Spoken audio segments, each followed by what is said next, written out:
Hi, I'm back. Strangely, it did not accept my payment, so I only have 10 more minutes again. Okay, so within 10 minutes, what can I do? It is now 1:38. Okay. Course objectives, you can read those on your own. I won't be testing on them, but you should look at them. Reporting obligations as a responsible employee. We all have to put that on our syllabi.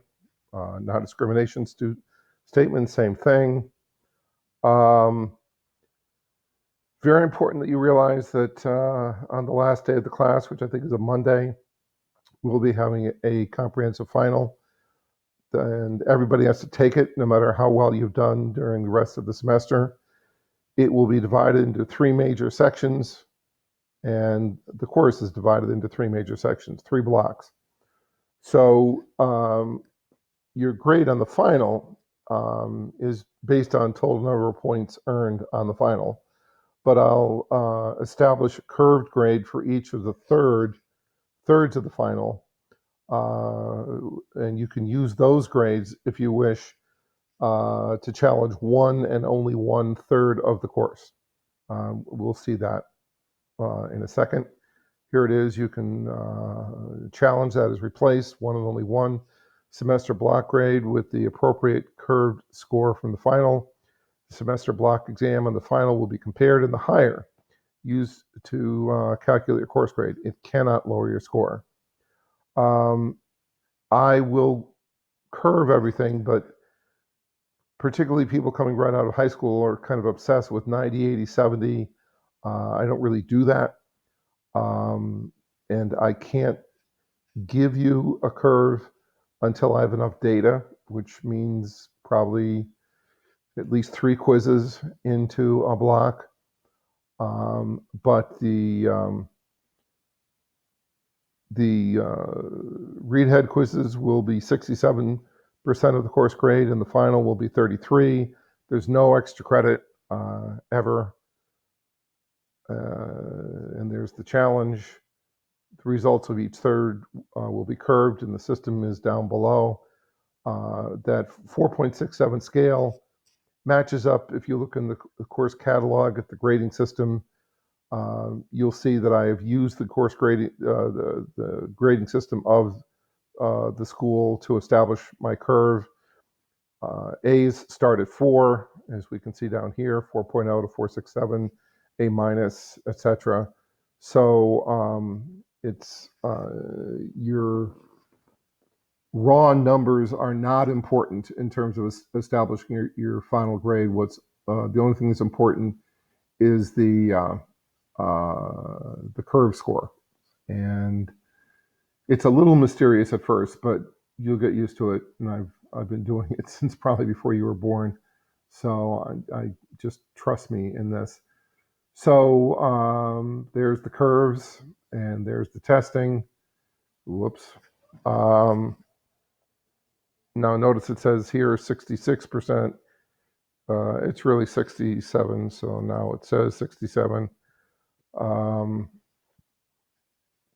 And this is important. All quizzes in the final will heavily draw on the study questions found at the end of each chapter. There may be additional questions drawn from my recorded lectures. Expect 4 essay questions per quiz. The comprehensive final will have 12 to 15 essay questions. And once we get rolling, and I know this is a bit confusing at first, and chapter 1 is pretty much of a beast. We don't have our first quiz until, like, I think the 3rd day in, but then we roll right along. And so I hope you have the time and the mindset to keep up with this. It's the same content I would have during the regular semester. It's the same course description. Legally, I have to deliver the same content. And there's the grading system. In terms of accuracy of your answers, 10 points per essay question. If you are not writing very well, grammar, punctuation, you can receive up to a -3 penalty per question, but you can't get less than a 0. You cannot provide answers that are a result of a collaboration with another student or obtained from any resource other than the text. Violations will be considered plagiarism and will be dealt with according to the institutional guidelines. You are encouraged to use the discussion board, as I mentioned, to post questions and answer each other's questions. Despite being online, we are trying to establish a community of scholars.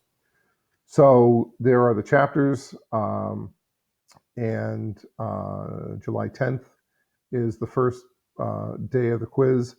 The quiz will be available probably for about 24 hours, and you'll have more than a half hour, maybe less than an hour, to do each quiz. If you've done what you should have done, that time limit should be trivial. So there's the end of block 1, there's the end of block 2. The end of block 3 is on the day of the comprehensive final. So the comprehensive final will have the comprehensive final and one chapter quiz. So I'm worried about running out of time. Let me just show you the other ways to get to my course. If you search for Tim Cannon, you go to Tim Cannon Scranton,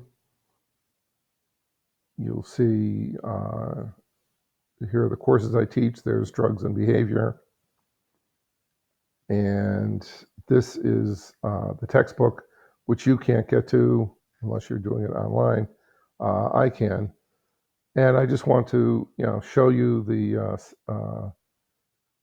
questions that are at the end of each chapter. This happens to be chapter 8 because I'm reading ahead, but that's about it. There's, somewhere around 22 study questions per chapter. You prep those answers, and you're at home. You can have access to them on the day of the quiz, and zip, you throw that answer in, and I will grade it 1 to 10 in terms of how accurate it is. Again, you can lose up to 3 points for being ungrammatical and not punctuating correctly. English is my native tongue, and I care about it. Every chapter has these at the end. So I'll go through the chapters as if I'm doing a normal lecture on the chapter, which basically means I'll highlight what's important to me. But your quizzes almost exclusively will be these questions at the end of the chapter. So when you go through the chapter, you answer these questions, and you're ready to rock and roll on the day of the quiz, and everything should be fine. So I'm expecting my warning that I'm out of time, and I'm stopping.